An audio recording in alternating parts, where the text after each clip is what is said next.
कृष्णम वंदे जगद्गुरुम। जय श्री कृष्णा। राधे राधे दोस्तों। एक बहुत ही शानदार कहानी कि जो खाएगा उसी का पेट भरेगा लेकर आए हैं। शुरू करने से पहले मैं आप लोगों से निवेदन करता हूं कि जो लोग चैनल पर पहली बार हैं आवश्यक रूप से सब्सक्राइब करें, वीडियो के अंत तक ज़रूर जाएं जिससे आपको पूरी जानकारी मिल सके। तो आइए शुरू करते हैं कहानी को। एक बहुत ही धनी इंसान थे जिनके पास संपत्ति, बहुत बड़ी बड़ी हवेली और नौकर चाकर खूब थे, पर फिर भी उसके मन में शांति नहीं थी। वह अमीर आदमी एक साधु के पास जाते हैं और उन्हें प्रणाम करते हैं।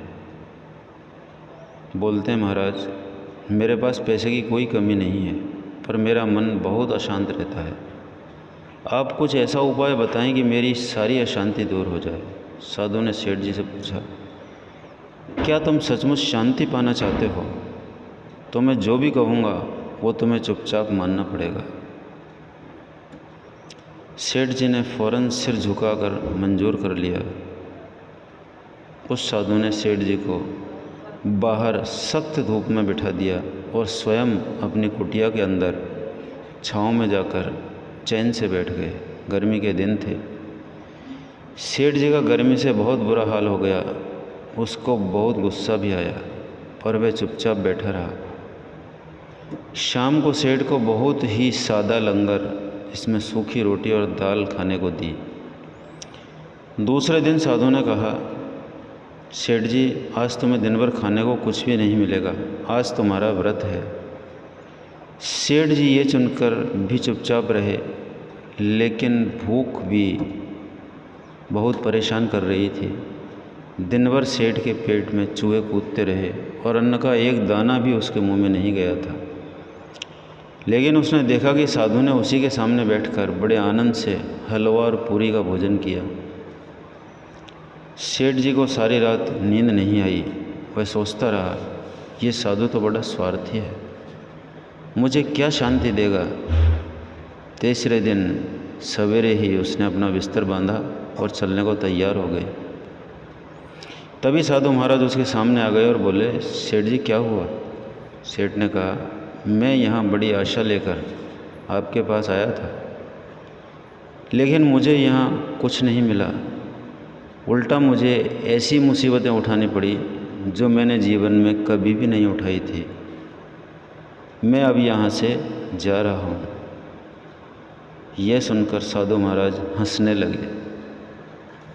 बोले, मैंने तुझे इतना ज्ञान दिया पर तूने कुछ भी ग्रहण नहीं किया। सेठ जी ने आश्चर्य से साधु की ओर देखा और बोला, आपने तो मुझे कुछ भी नहीं दिया।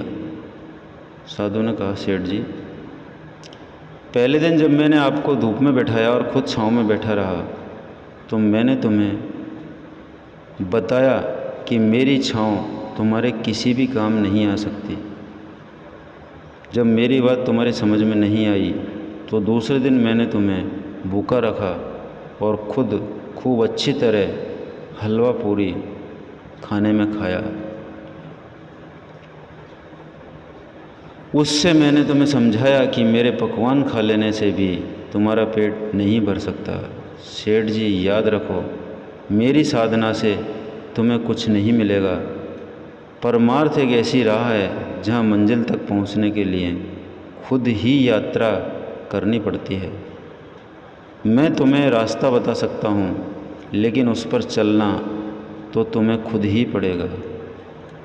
जैसे धन तुमने खुद अपने पुरुषार्थ से कमाया है, वैसे ही शांति भी तुम्हें अपने ही पुरुषार्थ द्वारा ही कमाई करनी पड़ेगी, तभी जाकर शांति मिलेगी। यह सुनकर सेठ जी की आंखें खुल गई और उन्हें अपनी मंजिल तक पहुंचने का रास्ता भी मिल गया। दोस्तों, सेठ जी की आंखें तो खुल गई, लेकिन हमारी आंखें कब खुलेंगी?